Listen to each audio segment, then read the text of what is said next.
लोग कैसे कैसे पैसा जोड़ के 2 टाइम का खाना खा पा रहे हैं, दवा कर पा रहे हैं, अपना बच्चों को पढ़ाने की कोशिश कर रहे हैं, और उसके बीच में अब उनकी छत भी छीन ली गई है पिछले 3 साल में। और अब जो नए एलजी आए हैं उनका तो हमने सुना है कि ड्रीम प्रोजेक्ट है कि दिल्ली में से सभी झुग्गियों को गायब कर देना है, सभी गरीबों को बिल्कुल इनविजिबल कर देना है। तो जहाँ जहाँ झुग्गियाँ हैं उन सबको तोड़ के ये पार्क बनाएंगे। ये है इनका ग्रैंड प्लान नेशनल कैपिटल के लिए। सरकारों ने बुलडोजर को प्रतीक बना लिया। दमन का प्रतीक है, दमन तो ये पहले से ही कर रहे थे। अब इनको लग रहा है कि बुलडोजर बोल करके ज़्यादा हल्ला करेंगे, ज़्यादा ये लोग चर्चित होंगे। तो कंट्रोवर्सी से तो इन लोगों को बहुत प्यार है। कंट्रोवर्सी करवा कर ही, लोगों में झगड़ा करवा कर ही ये लोग मुद्दों को एक्चुअली मुद्दों से भटकाते हैं, है ना। रोजगार का जो रोटी और रोजगार का जो सवाल है उससे भटकाने के लिए क्या करते हैं, हिंदू मुसलमान करवा देते हैं। बुलडोजर भी हिंदू मुसलमान के लिए लेकर आए थे।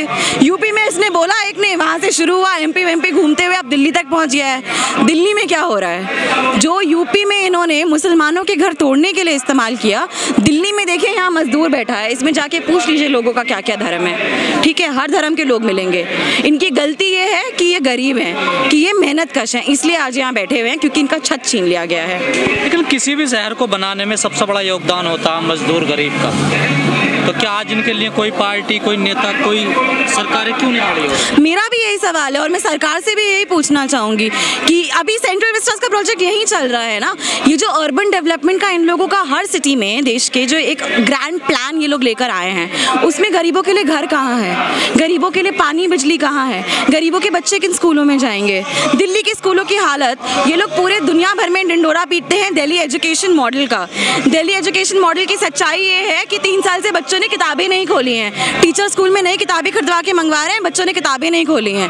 परीक्षाएं होती जा रही है, बच्चों को पास किया जा रहा है, बच्चों को पूछ लो कौन सी क्लास में, उनको पता नहीं है, क्योंकि पढ़ाया कुछ नहीं जा रहा है। ये गरीब मजदूर इस स्थिति में होने के बाद भी आज यहाँ से लौटेगा ना, पहले ये सोचेगा कि आज रात का खाना कैसे हम लोग करें। उसके बाद इसका अगला जो वो होगा विषय होगा चिंता का, वो ये होगा कि बच्चों को स्कूल कैसे भेजें। वो अपने बच्चों को पढ़ाने की कोशिश कर रहे हैं ताकि उनके बच्चे ऐसी स्थिति में ना रहें, ताकि वो अपना मकान बना सकें। झुग्गी में कोई अपनी मर्जी से नहीं रहता है। बहुत बुरी हालत होती है अगर कोई इतनी मेहनत करने के बाद भी एक झुग्गी में रह रहा है। दिन भर पसीना बहा के काम करके, कोठियों में काम करके जो महिलाएं वहाँ की मालकिनों की गालियाँ सुन के, उनकी बदतमीजी झेल करके जब लौटती हैं अपनी झुग्गी में, बिना पानी के, बिना पंखे के, क्यों रह रहे हो इस स्थिति में? इसलिए क्योंकि उनके पास पीछे कोई ज़मीन नहीं है। सरकार ने ले ली सारी ज़मीन। यहाँ वो आए थे एक नई उम्मीद के साथ कि शहर में जाएंगे, मेहनत करेंगे, घर बना करके अपने परिवार की स्थिति हम बेहतर कर पाएंगे, जो कि हुआ नहीं।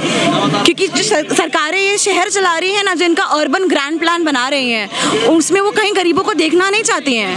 जो विकास के नाम पे किया जा रहा है शहरों में, कहाँ तक जायज मानते हैं? ये बिल्कुल जायज नहीं है और ये विकास के नाम पे नहीं हो रहा है। तो यही जाता रोड बनाए नहीं, विकास के नाम पे ये जो दिल्ली में अभी आप पिछले 2 हफ्ते के कैंपेन्स उठा के देख लीजिए जो आम आदमी पार्टी ने लिए है, या सबसे बड़ा कैंपेन ले लीजिए स्वच्छ भारत अभियान। ये क्या है? ये ब्यूटिफिकेशन कैंपेन्स हैं, जिसमें आप क्या चाहते हो? आप जिसको बोल रहे हो कि हमको गंदगी हटानी है, आप गंदगी के साथ किसको हटा रहे हो? आप गरीबों को हटा रहे हो, क्योंकि आपके लिए वो लोग गंदगी हैं जो आपका कूड़ा मैला उठाते हैं, साफ करते हैं, जो आपके ये जो सड़क बनी है, जिन दफ्तरों में एसी लगा के ये बैठे हैं, जिसने वो बनाया है ना, वो उसको अपनी नज़रों के सामने से हटा देना चाहते हैं। तो इनके लिए तो विकास की बात भी नहीं कर रहे हैं, वो मानते भी नहीं है। इन गरीबों के लिए विकास उनके लिए मुद्दा नहीं है। उनको वो छोटे छोटे वादे करते हैं कि आपको बिजली देंगे, पानी देंगे, मकान देंगे, आपकी झुग्गी है ना, हम आपको मकान बना के देंगे। वो भी सिर्फ इलेक्शन के टाइम पे होता है। लोगों के बीच जा रहे हैं, जो झुग्गियां तोड़ी जा रही हैं, जो मकान हटाए जा रहे हैं, क्या इनको दूसरी जगह कहीं दिया जा रहा है? मकान नहीं दिया जा रहा है, पुनर्वास का ही तो सवाल है। आप लीजिए जमीन, ठीक है, आप लीजिए, अगर आपको लगता है वहाँ पे डेवलपमेंट के नाम पे किसी चीज़ को बनाने का ज़रूरत है, लेकिन कानूनी तौर पे, इंसानियत के तौर पे तो है, कानूनी तौर पे भी जो भी कहीं रह रहा है उसके कुछ हक अधिकार होते हैं, ठीक है, जो दिल्ली में दूसरे कानून के हिसाब से लागू होते हैं, जो कि आप कर नहीं रहे हैं। पहले पुनर्वास देना होता है, और पुनर्वास जिस जगह से आप झुग्गी उनको हटा रहे हैं उसके इर्द गिर्द देना होता है, 5 किलोमीटर के अंदर देना होता है। क्यों? क्योंकि उन लोगों की रोजी उस जगह से जुड़ी है, कमाते तो वहीं पे ही है ना। झुग्गियां बनी है, डीडीए की जमीन पर बनी है। एक तो डीडीए की कोई जमीन नहीं है, ठीक है, जितनी सरकार सरकारी ज़मीन है वो इस देश के नागरिकों की ज़मीन है, ठीक है। अगर डीडीए के अंदर वो ज़मीन आती है तो भी उसको पुनर्वास देना होगा, कानूनी तौर पे यही चीज़ है और उसकी लड़ाई चल रही है, ठीक है। आप लोगों को बेघर नहीं कर सकते हो बिना पुनर्वास दिए। लेकिन वोट के नाम पर ये लोग बड़े बड़े वादे करते हैं, पक्के मकान देंगे, लुभा लेते हैं इन लोगों को और बाद में सब भूल जाते हैं इन लोगों को। बिल्कुल सही बात है, बिल्कुल सही बात है। इसलिए तो अब इन लोगों की भी आंखें खुल गई हैं, तो ये लोग भी संगठित हो रहे हैं। ये जो आप आज यहाँ पे जो इतनी जनता देख रहे हैं ना, जो हजारों में जनता यहाँ आके बैठी हुई है, ये एक दिन में नहीं इकट्ठा हुई है, इनको बहला फुसला के यहाँ नहीं लाया गया है। ये अपने अधिकार के लिए आए हैं, क्योंकि ये 3 साल से जब से लॉकडाउन लगा है, लॉकडाउन में भी इनके घर तोड़े गए हैं। जब सब लोग अपने घर में बैठे हुए थे, छुपके कोई निकलना नहीं चाह रहा था, तब इन लोगों को बेघर किया गया है, ठीक है। तो आज ये लोग अपने हक के लिए यहाँ तक पहुंचे हैं और इन्होंने जितने इनके MP MLA सारे हैं ना, किसी भी पार्टी के, आपके हो, कांग्रेस के हो, बीजेपी के हो, सबको कॉल घुमा के देख लिया है। जो जो लोग इनके पास आए थे वादे करने के लिए, उन सबके पास जाके दरवाजे खटखटा चुके हैं। जब उनके पास जाते हैं ना, इनको घुसने नहीं दिया जाता है, अपने बॉडीगार्ड्स भेज के पिटवा करके गाली वाली दे करके वहाँ से भगा देते हैं। आप लोग तो इनके साथ है, क्या आपको लगता है लड़ाई जीत पाएंगे? बिल्कुल जीतेंगे।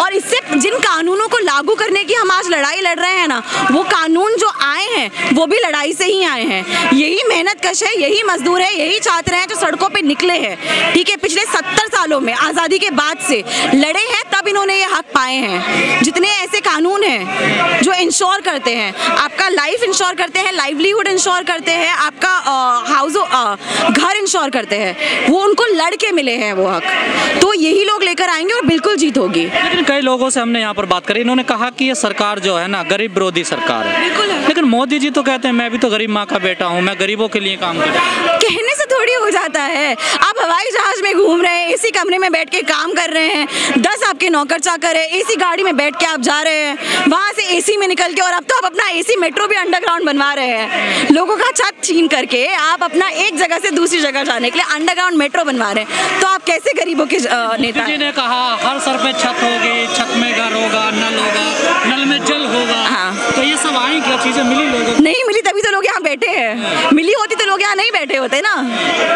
तो क्या झूठे वादे? ये आंदोलन यहीं तक सीमित रहेगा या आगे? ये आंदोलन यहाँ से शुरू हुआ है, ये बहुत लंबा चलेगा। जब तक हमारे हक हमें नहीं मिलेंगे हम लड़ते रहेंगे। यहाँ धरना करेंगे, फिर आएंगे, जहाँ जहाँ होगा वहाँ वहाँ धरना करेंगे। झुग्गी मकान टूटने का कोई पहला तो मामला नहीं है। इससे पहले खोरी गाँव आपने सुना होगा, पूरा डिमोलिश कर दिया, पूरा गाँव डिमोलिश। जी जी, तो खोरी गाँव के साथी भी यहाँ पे आए हुए हैं ना, तो मैं वही बोल रही हूँ, ये संघर्ष चल रहा है लंबे समय से। आज हम यहाँ पर आए हैं, इससे आगे ये लोग और बढ़ते जाएंगे। जो लोग हमारे साथी जिन झुग्गियों में रहते हैं, जो आज नहीं पहुँच पाए हैं, जिनके घर गए हैं या जिनके घरों के ऊपर नोटिस आके चिपका के गई है, कल वो साथी भी यहाँ पर होंगे। क्योंकि जो गरीब मजदूर है ना, वो संगठित होना सीख गया है। वो अपने हक के लिए किसी और के दरवाजे नहीं खटखटाएगा, अब खुद आकर के सड़कों से, संसद के सामने से, जहाँ जहाँ बोलने का जरूरत पड़ेगा बोलेगा और लड़ेगा।